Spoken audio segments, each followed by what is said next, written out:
자, 2교시 수업 들어가 볼까요? 우리 1교시 때는 그 시장을 우리가 분석을 하면서 현 시장의 어떤 규모나 크기나 어떤 영향이 어느 정도나 미치고 있는지 산업군들 중에서 좀 살펴봤죠. 그러면서 좀 고객이 좀 다양하다. 어떤 이러한 그 주변 환경에 대해서도 좀 이야기 나누면서 어떤 그 여가의 양극화, 여가 활동에 그러면서 미래 건강의 7대 트렌드를 우리가 살펴봤어요. 그렇죠? 자, 그럼 이번 시간에는 뭘 우리가 다뤄볼까요? 그러한 여가 활동의 좀 우리가 여가를 갖다가 어떻게 지내는지 현대인들이 여가를 지내는 유형을 좀 살펴봐야겠다라는 생각에 그 캐나다의 그 현 교수님이 여가의 종류를 분석을 해봤어요. 근데 일상적인 영화 우리가 뭐 집 앞에 그냥 쫙 그 간판을 보면 여가 활동하는 게 바로 보이죠?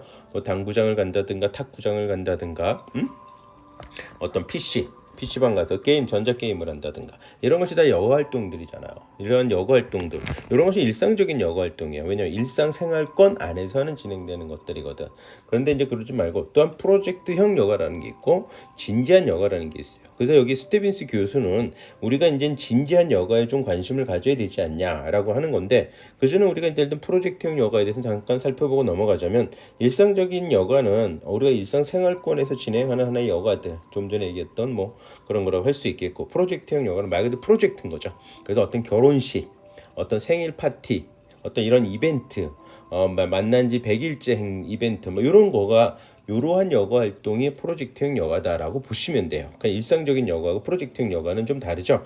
일상적 여가는 일상생활권에서 진행하는 레저 활동이다 보시면 되지만, 프로젝트형은 어떠한 특별한 일이든 하나의 일시적인 거죠. 한시적으로 끝나는 거다. 그럼 진지한 여가는 뭐냐? 진지한 여가는 성취감을 느끼게 한다. 이게 키워드예요. 이젠 성취감을 느끼는 성취감을 느껴서 체계적으로 자기 자신을 개발하는 이런 걸 하는. 그래서 전문화된, 어떤 경우에는 그 분야에서 어떤 프로보다도 더 잘하는 이런 아마추어지만 취미 활동이지만 그 프로보다도 훨씬 뛰어난 그런 사람들도 있죠. 그래서 어떤 레저 매니아죠.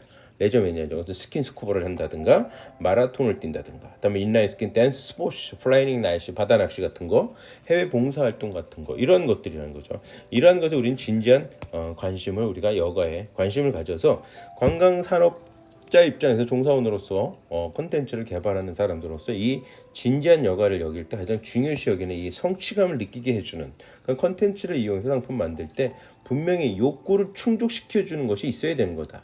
단순히 이제 킬링 타임이 아니고 한 번으로서 끝나는 일시적이고 한시적인 게 아니라 꾸준히 어떤 체계적으로 그것을 이룰 수 있게 해주는 것이 되게 중요하다라는 거죠. 그래서 어떤 산악회라든가 겨울에 이렇게 하는 모습들, 어떤 산악자 자전거 타시는 모습들, 스킨스쿠버라든가 저기도 패러글라이딩, 이거 아직 꾸준히 계속적으로 즐기는 거죠. 어쩌다가 하는 일시적인 것이 아니라 이렇게 해외 봉사활동, 이런 것은 다 뭐다? 성취감을 느끼게 하는 거죠. 자기 자신을 개발하는 이런 것을 좀 가지고 있다라고 보시면 될 것 같아요. 그래서 하는 것들 중에 저 같은 경우도 이제 재밌는데, 겨울에 골프를 갖다가 뭘 한다? 그냥 골프 투어를 하는 게 아니라 골프를 갖다 뭐 한다? 연수를 하는 거죠. 연수. 한 달이면 한다. 특히나 추위를 타는 분들한테, 대한민국은 또 겨울에 골프가 좀 힘드니까 아예 뭐 4주를 갖다가 만들어내는 거죠. 4주 프로그램을. 그래서 4주 동안에 따뜻한 곳에서 골프 연습도 좀 하고, 그 다음에 그 나라 말도 좀 배우고, 아니면 영어도 좀 배우고, 사이판 같은, 제가 일전에 설명했나 모르겠지만 사이판 같은 데서 사이판에서 영어도 좀 배우고 골프도 배우고, 얼마나 좋아. 이런 약간의 연습, 어떤 체계적인 그래서 성취감을 느끼는, 그래서 어느 정도 영어도 대화가 되는 수준까지 끌어올리고 골프도 어느 정도 수준까지 끌어올리게 된다면 성취감을 느끼는 아주 레저 매니아로서 매년 그런 겨울마다 갈 수 있는 그런 것이 충분히 될 수 있다라는 거죠. 그래서 우리나라 이거 하시는 분들 이제 최근 들어서 생기는 것들 중에, 현상 중에 하나가 뭐냐면 동남아의 그 좀 저렴한 골프장을 빌리는 거예요, 통째로. 그래가지고 한국 분들한테 이렇게 파는 거죠. 응? 그래서 아침, 점심, 저녁을 전부 다 골프 리조트에서 드시고 골프 치시고, 그 다음에 몇 시부터 몇 시까지는 영어 강의도 할 수 있고, 뭐 이런 식으로 진행이 된다면 정말 괜찮은 프로그램이지 않을까 싶습니다. 자, 이런 코스가 있다 보시면 되는데, 그런데 조금까지는 우리가 여가의 어떤 종류, 여가를 즐긴 그런 그 왔을 때 여가의 유형, 영화의 강도 이런 걸 봤었거든요. 근데 여가의 형태를 또 살펴보게 되니까 좀 재밌는 게 나온 게 뭐냐면 일과 여가가 붕괴가 되고 있다. 일과 여가 붕괴가 된다는 얘기는 뭐예요? 이렇게 해변가에서 여가 활동을 레저 활동하러 갔다가 휴가 갔다가 버케이션 갔다가 여기서 일을 비즈니스를 같이 하는 거죠. 이메일도 보내고 결제도 하고 업무 지시도 내리고 이런 것도 할 수 있다는 거죠. 여가 경계가 완전 붕괴되는 이거는 어떤 기술의 발달, 어떤 스마트한 기술의 발달들이 바탕이 됐기 때문에 가능했던 거겠죠. 그러나 이거는 정반대로 이런 경계에 대해서 붕괴에 저항을 해버려요. 그래서 애프터 6 셔터 재밌죠. 6시에 셧다운 딱 내리면 나는 땡이다. 더 이상 여기에 대해서 나는 아니다. 나는 넌 비즈니스, 나하고는 전혀 관계없는 비즈니스다 라고 해가지고 아예 벗어나는 거죠. 그래서 두 개의 삶을 추구하는 형태도 여가의 형태도 보인다라는 거죠. 이 여가 형태가 이렇게 보인다. 그래서 일과 여가를 갖다가 같이 가는 사람도 있는가 하면 일과 여가를 갖다 완전히 분리시키는 사람들도 있다라고 보실 수 있을 것이에요. 이러한 상황에서 또한 불안과 안전 추구, 아무래도 이제 경제적인 아까 얘기 말씀하셨죠, 일기주시 때 말씀드렸죠. 어떤 경제 그 가처분 소득 이런 소득의 양극화로 인해서 여가 활동을 갖다가 제대로 잘 못 즐기는 사람들은 어떤 일상생활에서 즐기게 되는 스테이케이션 멀리 가진 못하고 어떤 경제적인 시간적인 여유가 제대로 따라주지 않아서 그래서 주변에서 생활권 내에서 여가 활동을 즐기는 이런 형태도 보인다라는 거죠. 그래서 스테이케이션 같은 이런 것이 보이고 나중에 보게 되면 여러분들이 이제 좀 어떤 젊은 사람으로서 어떤 그 여행사를 갖다가 차린다라면 저 같으면 이런 것도 나중에 한번 5년 후에 10년 후에는 분명히 되지 않을까 싶은데 SF 영화에 가끔 보면 나오는 것 같기도 하더라고요. 제가 유심히 보게 되면 이런 식으로 해가지고 뭐냐면 마치 자기 배우자하고 연인하고 그게 남자친구든 여자친구든 연인하고 어딜 간다? 발리 해변에 놀러 가요. 그런데 그걸 갖다가 꿈속에서 보내게 해주는 거죠. 자, 이런 데 들어가게 되면 이런 그 막힌 어떠한 밀폐된 지역에 딱 들어가서 의자에 앉아서 안경이 아니라 이 마스크를 쓰고 있으면 어떻다? 꿈나라 속에서 자기와 같이 동료와 같이 바닷가에서 그러면 주변 분위기가 정말 바닷바람도 불고 냄새도 그 바다 냄새가 쫙 나고 소리도 음향도 완전히 파도 치는 소리 아주 한적하게 여인하고 만나서 데이트도 하는 이런 걸 연상할 수 있도록 이렇게 만들어 버리는 거죠. 꿈속으로 들어가게 돼서 아마 그런 여행사가 분명히 생기지 않을까 싶습니다. 여튼 이런 것도 있고 또 하나는 글램핑이라고 이런 사람들이 있어요. 그는 캠핑은 좋아하는데 캠핑의 가장 큰 단점이 뭔지 아세요? 여성분들한테는 이게 샤워 같은 기능이 잘 안 된다라는 거죠. 샤워 어떤 볼일 본 이런 것이 좀 안 되니까 너무 불편하거든. 잠자리는 어떻게 좀 참아 보겠는데 샤워를 못하 이것도 하루 이틀도 아니고 막 3, 4시간 한다 그러면 더더욱이나 못 한단 말이죠. 그래서 그 특급 호텔들이 하는 행태들이 있어요. 특급 호텔들이 방과 샤워는 아니 잠자리와 샤워는 호텔 객실에서 자고 낮이나 밤에 이게 즐길 때 모닥불 펴놓고 즐기고 뭐 바베큐하고 이럴 땐 글램핑 캠핑을 하는 거죠. 그래서 이러한 것들인데 이게 참 정말로 인기가 많아서 전부 다 풀북 만석 다 쳤다. 그러면서 또 하나는 이제 그 도심 속에서 자연적인 이런 글램핑에서 캠핑차가 엄청나게 잘 팔리고 있는 상태입니다. 지금도 마찬가지로.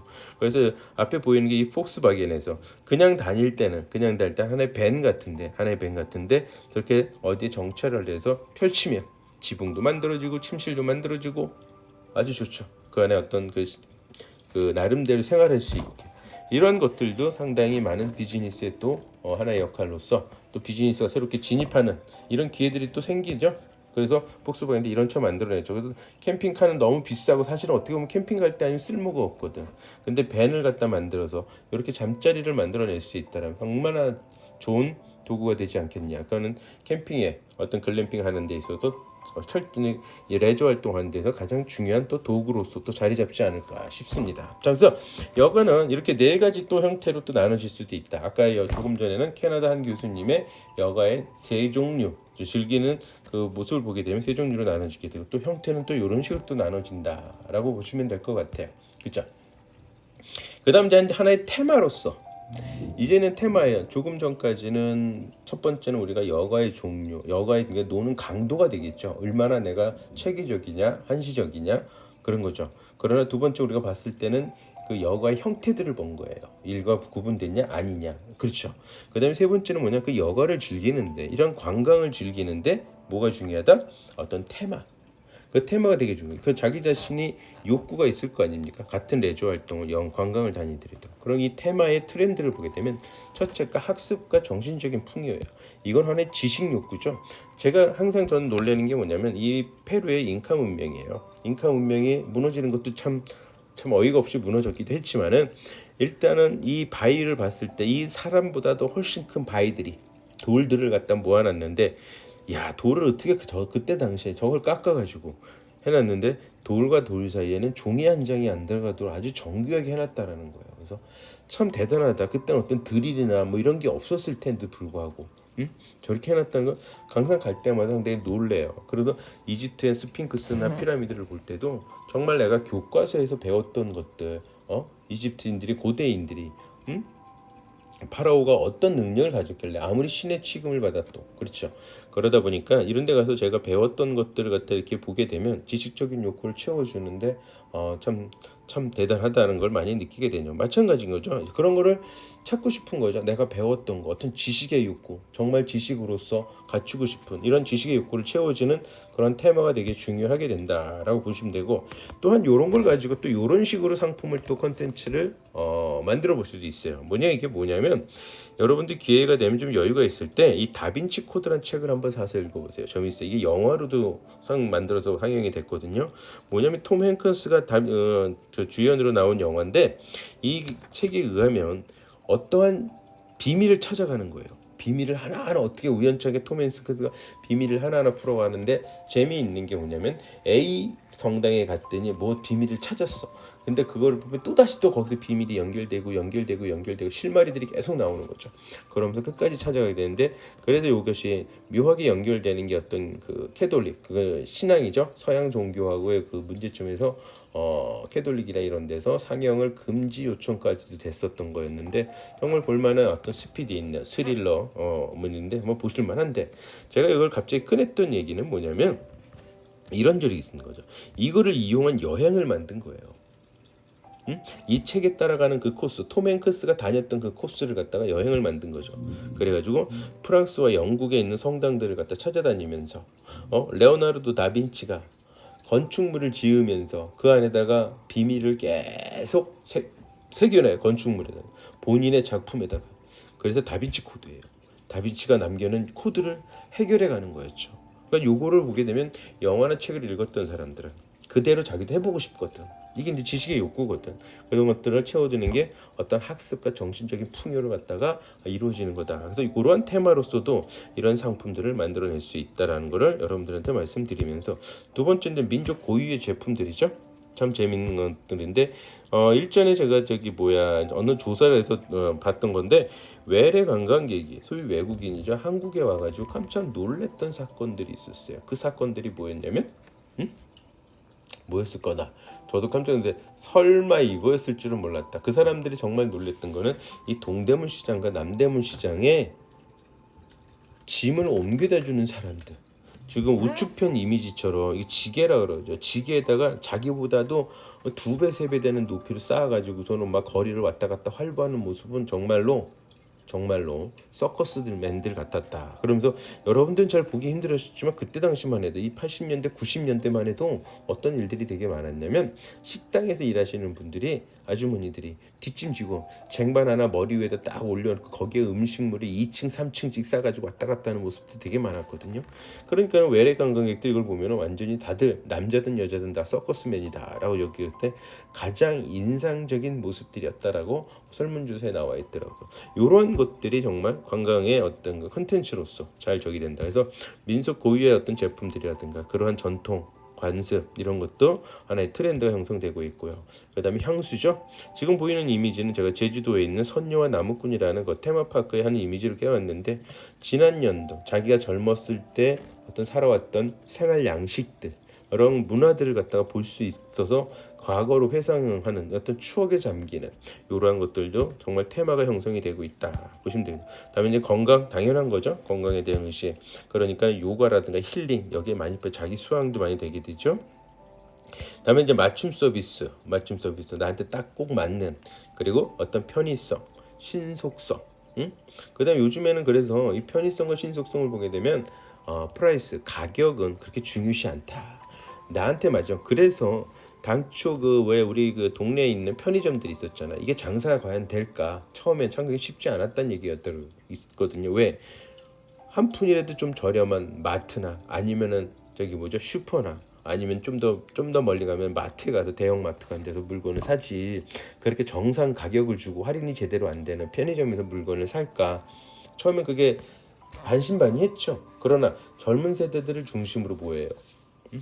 내가 거기까지 가는 시간과 그 얼마나 그 할인되는 거에 비해서 내가 거기 가는 시간과 거기 가는 노력들 이러한 것들에 비해서 바로 문 앞에서 그 동네 근처에서 사게 되면 어떤 일이 벌어지는 거죠? 나는 시간도 아끼는 거죠.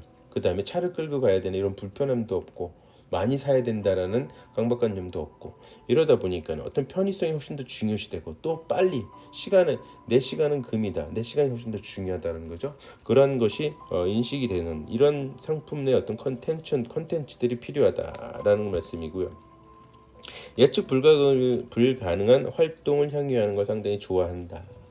그래서 어떤 20대, 30대 우리가 항상 20대, 30대들을 많이 얘기하게 되는데 왜 20대, 30대가 비교적 40대, 50대를 약간 들보다는 좀 도전적인 경향이 있기 때문에 그런 얘기들을 많이 하는데 그래서 저는 그 가끔씩 이렇게 좀 자유여행이나 이런 좋아하는 층들에게는 뭐 상담을 하다 보면 이제 그 나이를 좀 가려서 보게 되면은 좀 젊은 층일수록 그런 경향이 있는 것도 맞는 얘기지만은 연세들이 있으신 분들도 왜 제 고객 중에 80이신데도 캐나다 자스퍼 팍 그 국립공원에 가가지고 로키 산맥이죠. 로키 산맥에 있는데 거기 가가지고 뭘 하느냐면은 스키를 타러 가세요. 겨울에. 그다음에 스위스 쪽도 그러고. 그러니까는 자연설에서 연세가 그렇게 되심에도 불구하고 그러니까 이런 분들도 그냥 나이가 그렇게 중요치는 않지만 어찌 됐건 그렇게 모험적인 어드벤처적인 투어를 즐기시는 분들이 난세들이 있어도 그렇게 하는데 여튼 예측 불가능한 활동을 강요한다는 그래서 제가 추천하는 상품들 중에 뭐가 있었냐면은 화산 체험이에요. 즉 하와이 관광을 가끔씩 추천해 드립니다. 그러니까 하와이 섬이 5개예요. 섬이 5개인데 그 중에 2개는 거의 무인도라서 관광지로서 역할을 잘 못하고 있는데 그 중에 우리가 가장 많이 가는 게 3가지 섬인데 첫째 섬이 또 비행장이 있는 게 그러니까 한국에서 출발하는 것이 호놀룰루 공항에 또 도착하는 것이 오아후 섬입니다. 그래서 거기서 베이스 캠프를 치고 다음에 이제 주변에 마우이 섬하고 또 하나 빅 아일랜드라는 섬이 있는데 마우이 섬은 정말 해변이나 이런 게 되게 아름다운 섬. 그래서 어떤 로맨틱을 좀 즐길 수 있는 섬. 그러나 빅 아일랜드는 뭐다? 이런 화산 같은 거. 화산이 계속 활동이 이루어지고 있어요. 그래서 가끔씩 9시 뉴스에 브레이크 뉴스로서 나오곤 하는 주제, 뉴스의 주제로서 나오곤 하는 곳이 이 빅 아일랜드 화산이 계속 폭발이 이런 것들을 만약 여행을 떠났다가 그 화산이 폭발한다 그러면 주변 근처까지 가서 보게 되는 또 화산 활동이 심하지 않을 경우에는 근처까지 이렇게 가서 볼 수 있는 이런 투어들이 또 생각보다도 호응도가 되게 좋다라는 거죠. 그래서 그런 투어도 한번 테마로서 잡아보는 게 나쁘지 않겠다. 다음 이제 영적 계몽이죠. 어떤 순례길, 나 혼자 자아실현이라는 어떤 이런 거창하면 거창하고 작으면 작은 목적을 향해서 어떤 순례도 하는 이런 투어들도 하나의 컨텐츠로서 이제 자리 잡기 시작을 했다 보시면 되죠. 옛날에 되게 위험하다고 많이 저기했지만 사실 위험합니다. 위험한데 제가 부탁하고 싶은 거는 제가 전 세계 돌아다니면서 안 좋은 얘기들 가끔은 들어요. 근데 되게 보면 혼자서 밤길을 다니면 꼭 안 좋은 얘기가 들리더라고요. 그러니까는 이런 순례길도 낮에 하고 밤에는 진짜 정말 숙소에서 멀리 떨어지지 않고 어떻게 밤에 한적한 길로 다니는 거는 좀 피해 주는 게 좋다. 남자든 여자든. 아셨죠? 그다음에 이제 서비스 품질이 상당히 좋은 거를 원하는 거겠죠? 요즘들 같으면은 이 서비스 품질에 대해서 좀 개념이 살짝은 달라지고 있는데 여러분들 LCC라고 아시죠? 로우 코스트 캐리어, 저가 항공이라고 일명 여러분들이 부르고 있는 저가 항공, 로우 코스트 캐리어를 보게 되면 서비스는 아예 없는 개념이 되는 거죠. 즉 서비스 품질이 무조건 좋다, 퀄리티가 하이 퀄리티만 찾는 건 아니다. 서비스가 떨어져도 좋으니 메인 서비스만 제대로 해라. 자, 항공의 메인 서비스는 뭐예요? 항공의 메인 서비스 정시 출발하는 거죠. 그 다음에 빨리 가는 거죠. 그 다음에 뭐예요? 정시 도착입니다. 예약된 시간에 출발을 하고 예약한 것만큼 시간 이내로 도착을 해야 되는 거고, 그 다음에 예약된 도착 시간에 도착을 해야 된다는 거죠. 그래야지 그 다음에 어떤 일들을 할 수가 있어요. 이게 가장 키워드지 않습니까? 메인 서비스잖아. 즉 메인 서비스만 잘해라. 나머지 퀄리티는 필요 없다. 이런 사람들의 층은 LCC를 이용한다는 거죠. 저가항공, 로우코스트 캐리어를. 그러나 나는 진짜 대접받고 보면서 갈 거야. 난 이게 더 좋아. 어차피 가면 뭐 천천히 놀면 되는데. 그러면은 대한항공 아시아나처럼 풀 서비스 캐리어죠. 먹는 거, 보는 거, 자는 거, 어디 여기 블랭킷, 담요라든가 이런 게 다 무료로 제공해주는 이런 풀 서비스를 갖다가 받고선 가는 것도 승객들도 관광객들도 있다라는 거죠. 즉 무슨 얘기냐면 정말 모든 서비스를 찾는 사람들, 하이 퀄러티를 찾는 사람들도 있지만은 부가적인 서비스가 무조건 중요한 게 아니라 정말 메인 서비스만 중요해. 다른 서비스는 차라리 없애버리고 프라이스 가격을 낮추는 걸 또 선호하는 사람들도 있다라는 거죠. 시장 자체에. 근데 거기에 맞게 서비스 품질은 거기에 맞게 이렇게 잘 구성해주면 좋겠다라는 거죠. 그 다음에 어떤 경험이나 체험. 지금 요거는 이제 무슨 어딘지 아실 겁니다. 어디지? 저 남미의 안데스 산맥에 위치하고 있는 고원지대에 위치하고 있는 볼리비아의 우유니 소금 사막이죠. 볼리비아 우유니에 있는 소금 사막입니다. 여기가 없으면 이렇게 데칼코마니를 형성할 수 있는 이곳 정말 아찔한 장면들이죠. 요게 이제 제가 직접 연출을 한번 해본 건데요. 밤에 장풍을 뿌리는 모습에 우리 가이드가 날아가는 모습을 갖다가 한번 연출을 해봤는데 정말 처음 갔을 때 지금 한 서너 번 갔다 오고 나니까 이제 그런 어떤 와닿는 확 이런 느낌은 좀 없지만 지금도 상당히 항상 즐기긴 하지만 여튼 처음에 제가 이걸 봤을 때 정말 대단한 경험이고 대단한 추억거리를 만들어내는 것이었다라고 보시면 되죠. 그래서 이런 거 가면서 제가 꼭 하는 것이 이 페루에 가게 되면 또 안데스 산맥의 이 산막을 갖다가 투어하는 코스들이 있는데요. 이 찝차라고 표현합니다. 이런 차들을 타고 막 굴러오는 사막을 돌아다니는데 처음에 제가 같이 갔던 일행분들 막 70대 분들 할아버지들 할머니들 처음에 무섭다고 안 탄다고 하다가 한 30분 태워드렸더니 딱 하신다는 얘기가 조사자 한 번만 더 타자. 응? 우리 저녁 늦게 먹어도 좋으니까 이러신 분들도 계신다는 거죠. 즉 뭐냐면 생각보다도 좀 안전만 확보가 된다라면 조금 격한 액티비티들은 나이를 가리지 않고 다들 만족한다는 거죠. 그래서 이런 경험하고 체험하는 것이 상당히 중요하다는 거죠. 또 하나 제가 예를 든다면 제가 얼마 전에 그 모 회사에서 VIP들 한 20명 정도 제주도 1박 2일 2박 3일이었네. 2박 3일 투어를 하게 되는데 좀 색다른 경험이나 체험을 할 수 있도록 해달라고 전부 다 여성분들이시더라고요.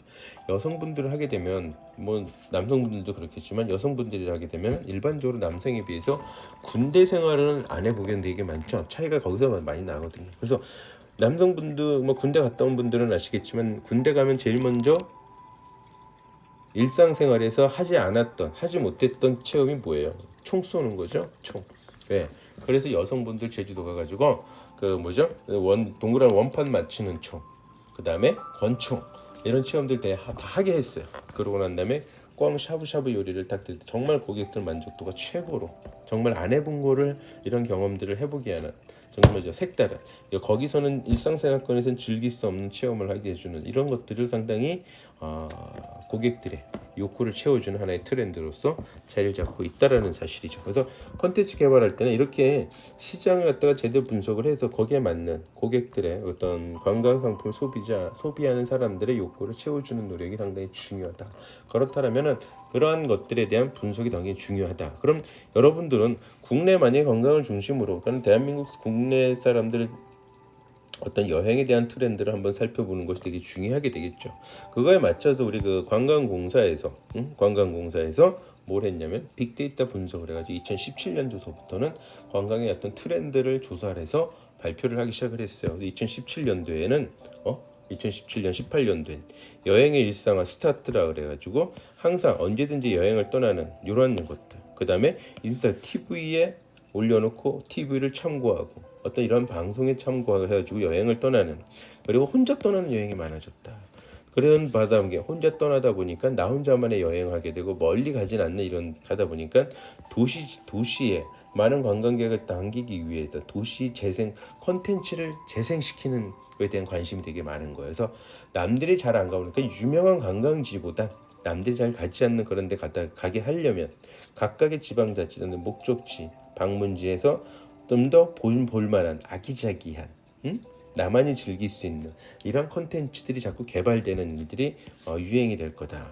그다음 TV에서 소개되거나 TV로 일단 그 나오게 되는 드라마 촬영지라든가 영화라든가 가수들이 공연한 장 이런 데가 또 여행지로서 자리 잡게 된다. 그래서 2017년 18년 트렌드는 스타트로서 그거를 시작을 하게 되었다라고 보시면 될 것 같죠. 됩니다. 근데 이때 재밌던 게 이제 스테이케이션 언제든지 여행을 떠난다. 그래서 그때 당시에 2017년, 15년, 17년부터 느끼던 나오기 시작한 게 호캉스였죠. 생각보다 호캉스 열풍이 되게 좋았던 거죠. 멀리 가자니 시간은 없고 그렇다고 휴가를 안 갈 수는 없고 그는 시내 다운타운에 있는 특급 호텔에 가서 수영장에서 좀 즐기고 쇼핑도 좀 즐기고 어떤 친구는 또 썬텐까지도 이런 호캉스 그다음에 특급 서비스를 받아가면서 그렇죠. 이런 게 유행이었다. 또 하나는 1인의 가구가 500만 시대. 여기 데이터에서 보듯이 2013년도에는 약 8만여 명이 여행을 떠났지만 그 다음엔 약 5만여 명이 5년간 42%나 증가한 나홀로 여행이에요. 이게 1인 여행이 이만큼 증가가 된 거죠. 그러니까 이런 우리가 트렌드를 점점 그런 트렌드가 생겼다라는 걸 우리가 알 수 있겠어요. 그러다 보니까 어떻게 각 지방들은 콘텐츠를 활성화시키는 거죠. 그래서 콘텐츠를 재생해가지고 그 지역의 정체성을 살려서 재생을 시키는 거죠. 재생을 시켜가지고 콘텐츠를 활성화시켜서 많은 관광객을 오게 하는 이런 일들이 이제는 하나의 트렌드가 되었다라고 보시면 되면서 2019년도는 또 조사를 했어요. 그때 2018년도까지의 그 SNS 빅데이터 조사를 했더니 브릿지라는 게 나왔던 거죠. 여긴 재밌는 게 뭐냐면 세대를 무너뜨린다. 브레이크 더 제너레이션 갭이죠. 세대가 무너지면서 밀레니얼 세대까지 함께 같이 즐기는 이런 거가 되는 거죠. 그 다음엔 레크레이셔널 액티비티 어떤 체험이나 경험 그 다음에 인플루엔셜 컨텐츠 SNS에서 본 곳으로 떠나고 또 SNS에 우리가 기록을 남기는 이런 여행의 형태들이 나오고 있다. 딜리셔스 먹방이죠. 이런 TV 소개의 영향도 되게 크죠. 그러나 맛집을 찾아다니는 이런 여행 예전 같은 데 먹는 것 때문에 여행을 떠나는 일은 없었거든요.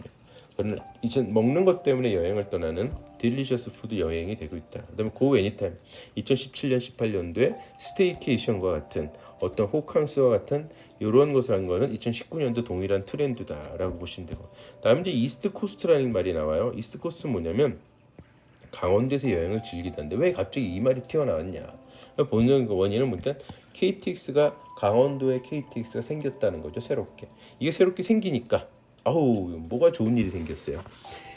강원도 가는데 2시간이면 가는 거야. 오는데도 2시간. 그랬더니 충분히 당일치기 여행도 많이 늘어나게 되는 거죠. 그런 일들이 발생이 됐다는 거죠.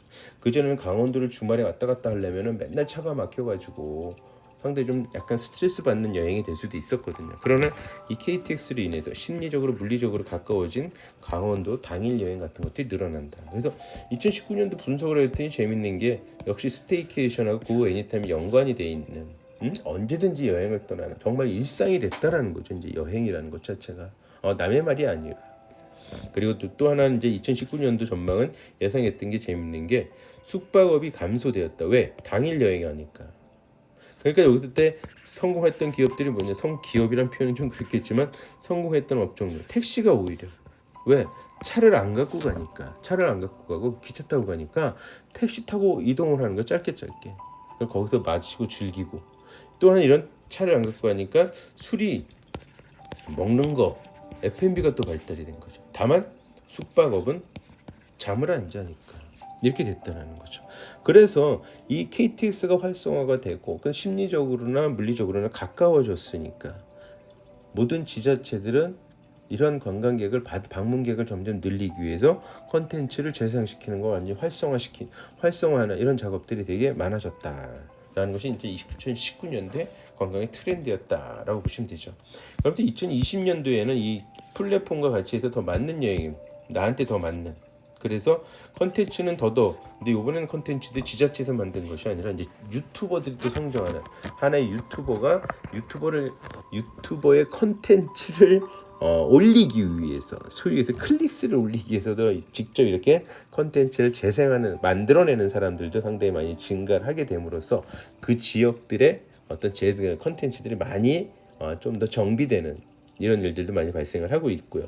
그 다음에 역시 식도락은 꾸준히 유지가 되고 있었죠. 그 다음에 개인별로는 더 세분화되어가는, 그래도 이건 마찬가지로 덜 알려진 숨은 명수를 찾게 되는, 이거 같이 이제 약간의 연결성이 있죠.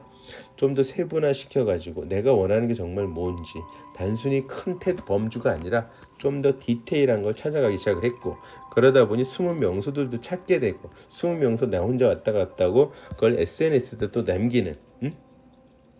남기게 되고 하나의 인증샷 하게 되고 그걸 올리게 되고 하는 것이 되고 있다. 그러면서 여전히 빠지지 않는 건 뭐냐? 짧게 자주 떠나는 일상 같은 여행들, 스테이케이션, go anytime, make trips nearby, 이렇게 된다라는 거죠. 교통시설, 그것도 심리적으로 물리적으로 가까워진 도시들한테 당일치기 혹은 1박 2일 이런 짧은 여행을 아주 자주 다니는, 그저 하나의 이제 여행이 일상생활권 하나의 파트로 들어오는 하나의 과정이다라고 보셔도 될 만큼 무난하다. 그렇게 되고 있다라고 보시면 되죠. 요게 이제 2019년도에 비교해 보면 고 애니타임이란가 딜리셔스란가 인플레이션이란가 액티비티 즐긴다라는 거, 이런 것들은 거의 다가 유사하게 넘어가고 있다라고 보시면 되겠죠.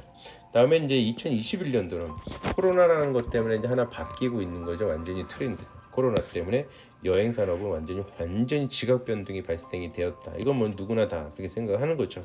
그다음에 힐링 여행이 생각보다 이제 많이 깊게 파고들고 있다. 원래 있는 주제였지만 코로나로 인해서 우울증이라든가 어딘가에 가지를 못하는 탁 트인 데를 가지 못하는 무언가 막혀 있는 답답함, 이러다 보니까 정말 벗어나고 싶은, 탈출하고 싶은 그런 데서 정말 확 트인 곳에 가서 하는 이런 힐링 여행들이 점점 늘어나게 되고요. 또 하나는 이제 지방자치단체들끼리 간에 서로 끈끈하게 연결의 끈을 메워가지고 방문객을 A 지역도 들리고 B 지역도 같이 들릴 수 있도록 하기 위해서 좀 더 컨텐츠가 이렇게 되면 어떻게 돼요? 풍부해지죠. A는 정말 꽃을 보는데 유명하고 B는 먹거리가 유명하다 그러면 A에서 꽃을 보고 B에 가서 먹거리 보고, 이런 식이 된다는 거게 되겠죠. 그래서 내가 가는 곳이 여행 명소가 되는 거예요. 이제는 나 카메라도 잘 찍으시고 멋지고 이쁘게 컨텐츠 텍스트를 달아서 소개하게 되면 나도 저기 한번 가서 혼자 한번 가보고 싶은 이런 욕구들이 생기는데, 그 자체가 또 다른 사람이 가서 A라는 사람이 가서 그런 거를 만들어내면 내가 B라는 사람도 거기 가서 그렇게 또 하고 싶거든. 그렇죠? 그러다 보니 그 자체가 뭐예요? 여행 명소가 되고 있다. 그리고 친밀한 사람들끼리 함께 즐기는 여행이 되고 있다. 이게 뭐냐면 코로나 때문에 많은 사람들이 같이 어울리기보다는 한두 명 아주 가까운 사람, 그 가족이 되겠죠. 그런 사람들하고 여행을 떠나는 일들이 이제 생기는 거죠. 그러다 보니 점점점 친밀한 사람들끼리 즐기는 여행의 어떤 방법, 어떤 스킬, 이런 것들을 익히게 되고 그게 좀 더 활성화되고 가고 있다. 이제는 아예 그 갈망은 엄청 하고 있죠. 여행에 대해서 아주 미치겠거든. 특히나 비행기 타고 해외 가야 돼. 그러니까 정말 3년 전만 해도 말도 안 되는 비행기만 그냥 타고 위에 올라갔다 내려오는 것도 예약이 꽉 찬다고 하지 않습니까? 그렇죠? 그만큼 갈망하고 있다는 게, 비행기 탄 거 어딘가에 가고 싶어. 당연한 거겠죠. 그 다음에 새로운 여행 형태가 분명히 나온다라는 겁니다. 이제 분명해진 거는 예전에 느끼지 못한, 여기서 나오던 것이 아주 가까운 사람들끼리 여행을 간다든가 나 혼자 여행을 간다든가 나한테 더 맞는 아주 디테일한 또 짧은 여행을 간다든가, 이런 것들이 코로나로 인해서 정착이 돼버리게 되는, 이렇게 되면 아주 정말 새로운 여행을 예약을 하게 되고 찾아가게 되고 여행을 즐기는, 그러니까 하나의 큰 레저 활동이잖아요. 일상생활권을 벗어난 레저 활동이 여행 관광이잖아요. 일상생활권에서 하는 것을 일반적인 우리가 레저 활동이라고 표현한다면, 그 관광은 레저 활동이지만 일상생활권을 벗어난 것이 어떤 형태가 완전히 일상생활권 안으로 들어와서 새로운 여행 형태가 점점 만들어진다라고 보시면 될 것 같아요.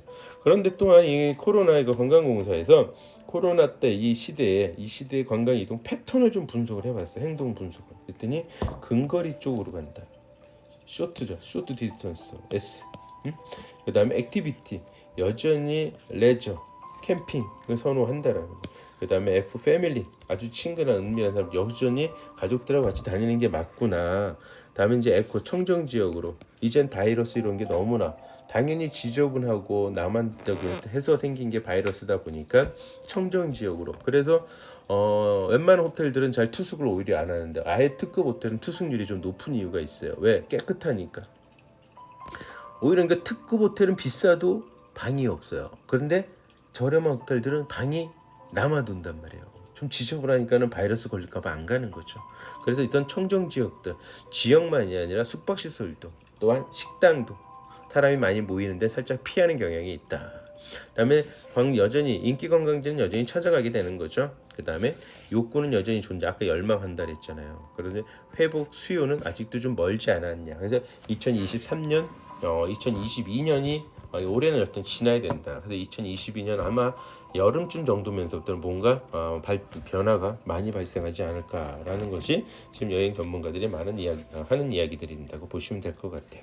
자, 그리고 다음 3교시 때는 제가 오늘은 서유럽, 동유럽, 스페인, 포르투갈까지 한번 어떤 여행 콘텐츠들로 여행 상품들이 구성되어 있는지 한번 살펴보도록 하겠습니다. 여기는 잠시 쉬었다 하겠습니다.